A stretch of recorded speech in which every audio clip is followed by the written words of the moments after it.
throw any punches on the back of the head. Protect yourselves at all times. Touch gloves. Good luck, lads.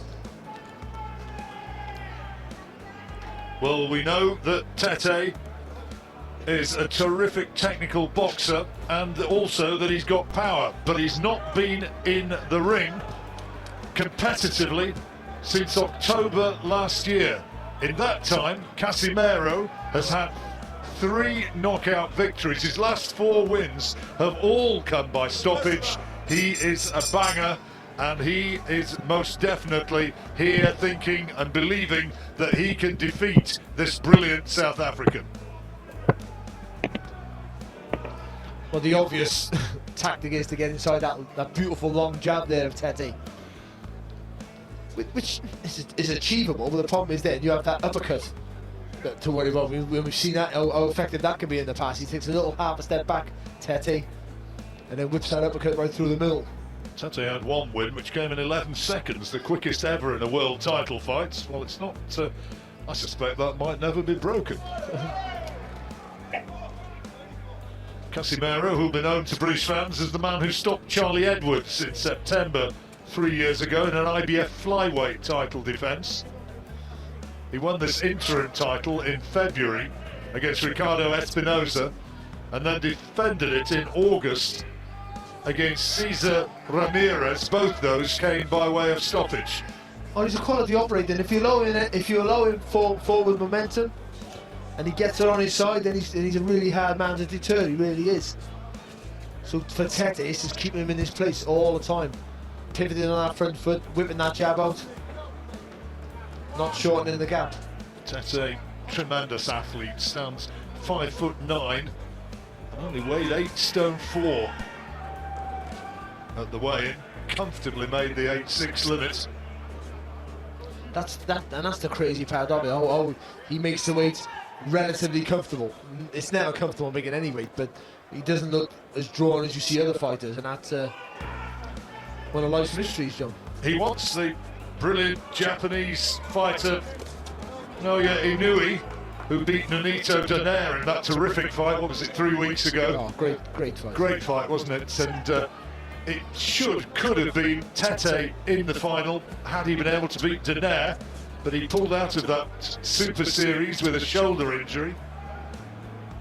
It was the right arm, the right shoulder, and that sort of an injury, it's kind of psychological. He's got to trust himself to be able to throw it. Yeah, of course you have, because that right hand, which is the jab hand, of course, of Tete, is his most important weapon. On occasion, he kind of just does enough. We commentated on the fight over in Yekaterinburg last year. It was that fight last October. And that was that sort of fight, wasn't it? He won by about a 4 or 5 point margin, but he never really took any risks at all. No, he can coach the fight, can't he? So he can stick in second gear, just pick you off and be happy with that. Well, fairly quiet opening round. Bell just coming up as Casimero tries to launch that right hand and just whips it through thin air. Tete maybe just doing enough. We'll get Barry's verdict in a moment.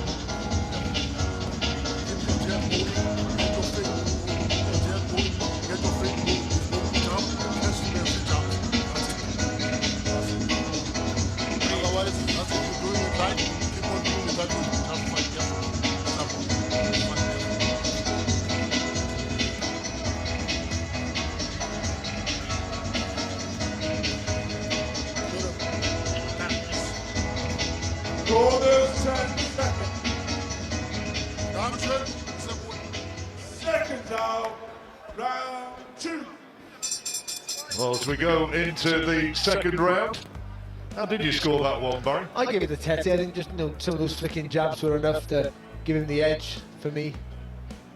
Casimero didn't really do enough, if anything, to be fair.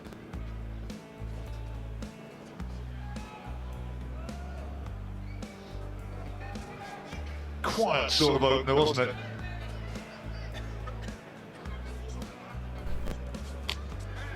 test will come when Casimero lands one of those big punches, if. Or when he fully commits to an attack. He's jumped into a few attacks, but I don't think he's been fully committed. And when he does that, if he can be effective, or if Tete can read it, and as we said earlier, whip that uppercut on the target.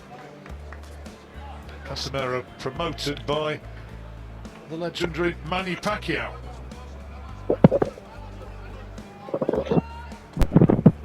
Sean Gibbons representing the little master over here. He's the chief executive officer or something of Pacquiao Promotions. Or something. Yeah, well, it's a significant job, you know.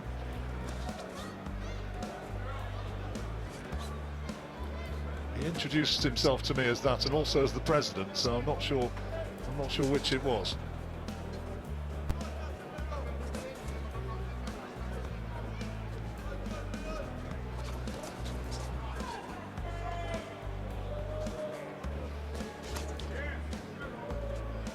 Again, Casimero got too much experience just to rush in because he knows he'll walk on the shots, but also with him not doing that means he's not being remotely effective. And even though Tete's not doing enough, he should be doing a lot more with that right jab, to be fair. Tete just looks huge in comparison to Casimero. That's an advantage he always has over pretty much every fight that he's faced.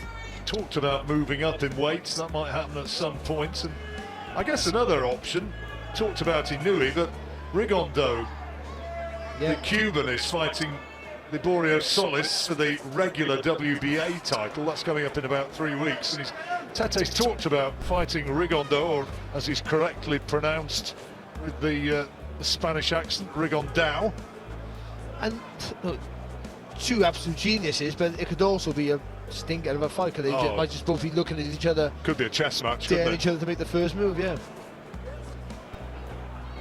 Which this is a little bit at the moment. Yeah, it is. You know, and again, Casimero's trying to attack, but short little right hand there. I thought it was half a head as well.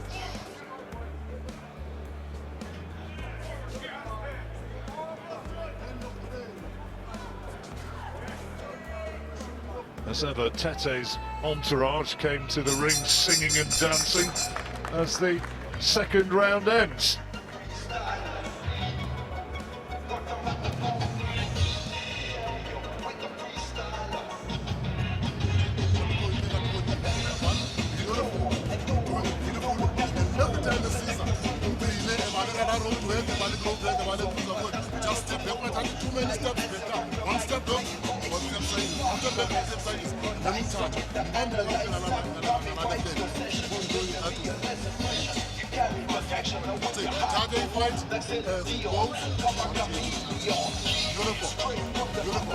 Welcome back to Birmingham. This is the WBO bantamweight title fight, and Zolani Tete, the taller man, that's where he goes in, and it looked as though there's a clash of heads there. No, I think it's a good, well, it is actually, yeah, I thought it was a good right hand and half a head, but yeah, it was a full-blooded clash of heads, wasn't it? Second down, round 3.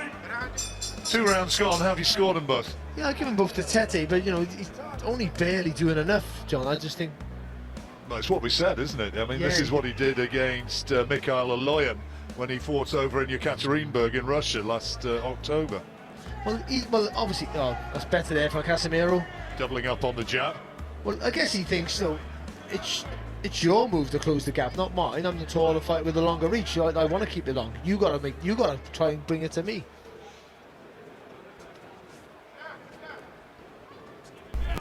Bags of experience though, Casimero.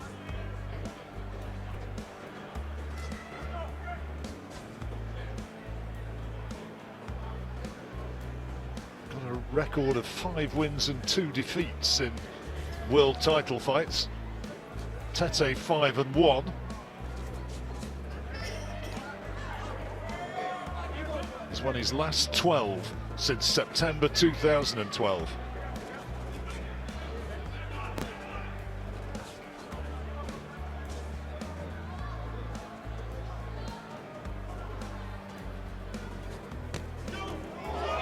Oh, Casimero got him.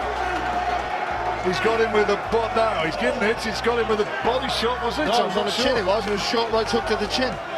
And he's in trouble. He's all over the place. He's in real trouble. Tete's in a lot of trouble. And the referee wants to look at him. He's allowing it to continue. But can Casimero take him out here? It happened so quickly.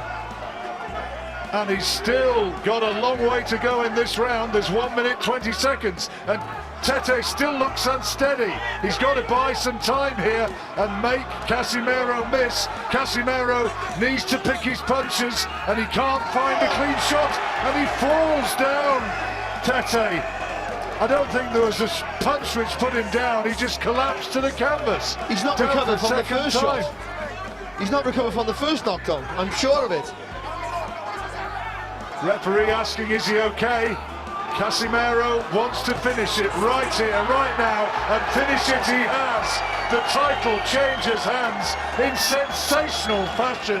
Zolani Tete stopped by Riel Casimero of the Philippines, and the big South African favourite suffers a defeat which was simply not expected, no way. Well, we're sat here just praising Tete up, and all of a sudden Casimero comes in with a short hook, sort of turns the body, hits Tete sort of flush on the chin, squared up, and that was it. He crumbled. It caught him on the blind side from where we're sitting, and you did well to pick that up because it was such a quick, short shot. It was. He jumped the attack there, and and we're saying how good Tete is, and he waits for you to make the mistake, waits for you to engage. But we weren't giving Casimero enough credit for all the experience he has and how quick he can close the gap. And it was a lovely, short, powerful hook. Well, I think it was a right hook. It's a minute or more, maybe 2 minutes now since that punch was landed. It's only just now that Tete's got back to his feet. He was really badly stunned by this. But see it now here, nothing's happening. Then all of a sudden, look, he doubles up really quick, but the first one did all the damage and he was gone. Well, You can't see it there by the referee, but it was a great shot. He stepped around it. The left foot's gone outside of the right foot of the southpaw. Oh, look at that, right on the temple. Right on the temple. Right, short little right hook right on the temple. And he does it again, doubles it up again, but the first one did all the damage. He jumps in with a body shot, which initially I thought was what had done it, and then he lands with 2 right hands to the side of the head. And he's done. Now look at this now. There's nothing really clean, conclusive. He got caught at the top of the head there, Tete. But he wasn't recovered from the first one. The referee could lose. He stepped in after the first knockdown. But and the referee Steve Gray was right to step in there. Tete's not defending himself. His eyes were all over the place. And wow, what a win! Tete sitting down again on the stool in the ring.